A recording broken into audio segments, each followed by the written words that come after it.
29e dimanche du temps ordinaire, année liturgique B.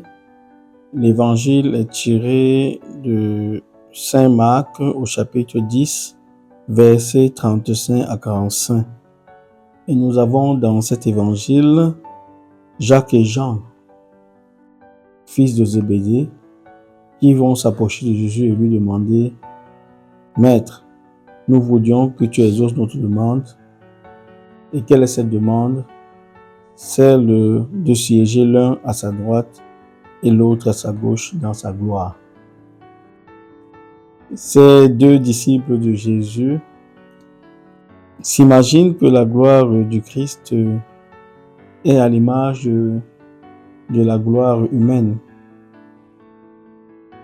Ils s'imaginent que être à côté de Jésus leur donnera certainement de très grands privilèges. Être à la droite et à la gauche de Jésus leur permet de savourer les délices de cette place de choix. Et Jésus va leur dire, ces places que vous demandez ne m'appartiennent pas. C'est pas moi qui accorde ces places aux gens. Il y a ceux pour qui ces places sont préparées. Mais puisque les autres vont écouter cette demande des deux disciples, ils vont s'indigner. Ils vont se dire, voilà des gens qui veulent profiter, qui sous nos dos essayent de vouloir ravir la vedette et être les proches collaborateurs de Jésus. Même ceux-là sont dans une vision purement humaine de la gloire. Et Jésus va leur demander de comprendre que la place qu'ils veulent ne s'obtient que par l'application des commandements de Dieu, par la diaconie, par le service, être capable d'être au service, être capable de mourir pour les autres. Cette place est une place où ces places sont des places réservées à chacun d'entre nous. Mais il faudrait, une fois de plus, être capable de mériter ces places. Et cette volonté des disciples est une volonté peut-être appréciable, mais la méthode qu'ils utilisent n'est pas celle voulue par Jésus lui-même. Jésus leur recommande de vivre dans le service, dans la volonté d'être auprès de ceux qui souffrent.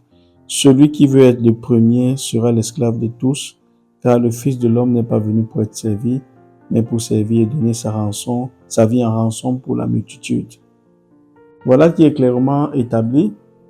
Aujourd'hui, tout comme dimanche dernier, le jeune homme qui demandait la vie éternelle, Jésus aujourd'hui nous dit aussi, pour avoir cette place privilégiée dans sa gloire, il faudrait encore, durant notre vie sur terre, être capable de vivre pour les autres. Dans une société égoïste, individualiste comme la nôtre, est-ce que nous sommes encore capables d'établir des projets, de faire des choses pour les autres? Est-ce que des plans, est-ce que les projets que nous mettons sur pied sont pour le bien des autres? Est-ce que nous-mêmes nous sommes au service des autres ou à notre propre service? Et Jésus nous rappelle que chaque fois que nous travaillerons dans le sens d'aider les autres, dans le sens de promouvoir une vie authentique des autres, chaque fois que nous travaillons dans ce sens, c'est ainsi que nos places seront réservées au ciel.